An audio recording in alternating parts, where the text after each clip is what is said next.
Seguimos analizando la actualidad internacional y, por supuesto, el petróleo, la geopolítica del petróleo es un tema que no se escapa en el análisis de la agenda internacional. Por eso en el estudio esta tarde me acompaña el profesor Rafael Quirós, economista petrolero. ¿Cómo está, profesor Rafael? Qué gusto Muchísimas recibirlo. gracias, Anastasia, muy amable por su invitación. Igual para mí recibirlo en el estudio. Fíjese que, bueno, hay que hacer lo propio con el asunto de la actualidad petrolera, cómo está la actualidad petrolera, cómo está el mercado petrolero, cómo se está manejando todo este tema, sobre todo con el asunto de la situación en el Medio Oriente, que de una u otra manera, pues afecta a todo este mercado. Sí, bueno, sin duda que las circunstancias que rodean al Medio Oriente y también a Europa, en este caso con la guerra permanente todavía entre Rusia y Ucrania, mantienen encendidas las alarmas del mercado petrolero internacional. Y no es para menos, puesto que se trata de una variable de corte geopolítico que tiende a impulsar los precios hacia arriba, en tanto y en cuanto cobra una prima por riesgo al suministro petrolero debido a la tensión bélica en ambos puntos, tanto en el Medio Oriente, el problema entre Israel y la Franja de Gaza, o mejor dicho, los palestinos, y también el elemento Rusia-Ucrania. Sin embargo, es bueno reconocer que los precios este año se han mantenido con cierta tendencia a la baja, a pesar de estos dos elementos de guerra que ya estaban latentes desde el principio, por supuesto, de este año. Y sin embargo, no ha habido una tendencia tan remarcada hacia arriba. El crudo Brent, que es uno de los principales marcadores que utilizan las agencias internacionales especializadas en la materia, como como uno de los marcadores más importantes o más referenciales para efectos del análisis, ha estado oscilando entre 70, 72 y 80. Esa ha sido más o menos la oscilación de precios.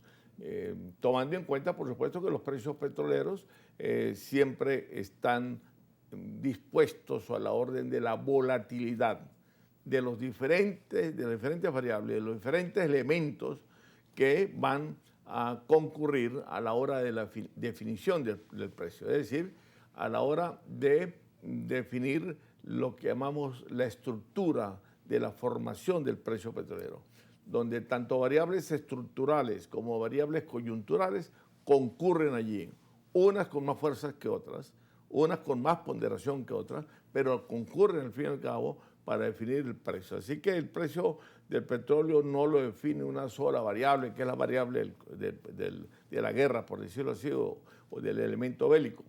También contribuye, por supuesto, pero no es el único. Entonces allí, por supuesto, interviene para los efectos de bajar el precio y no solo de subirlo como pasa con la guerra, está el elemento de la recesión de la economía china y por consiguiente la disminución del consumo petrolero, no así de la demanda petrolera por parte de China, pero sí del consumo petrolero que ha disminuido.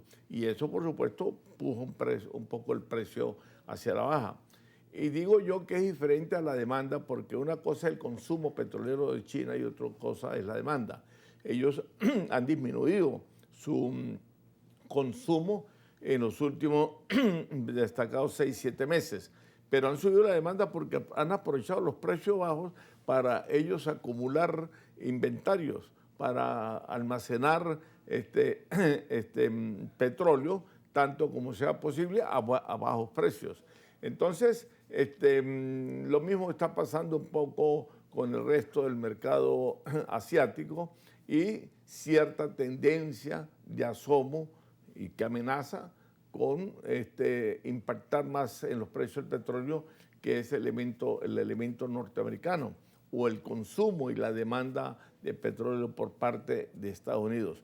Sobre todo en momentos electorales que son insoslayables a la hora de analizar la situación del mercado norteamericano, que sigue consumiendo cerca de los 20 millones de barriles diarios.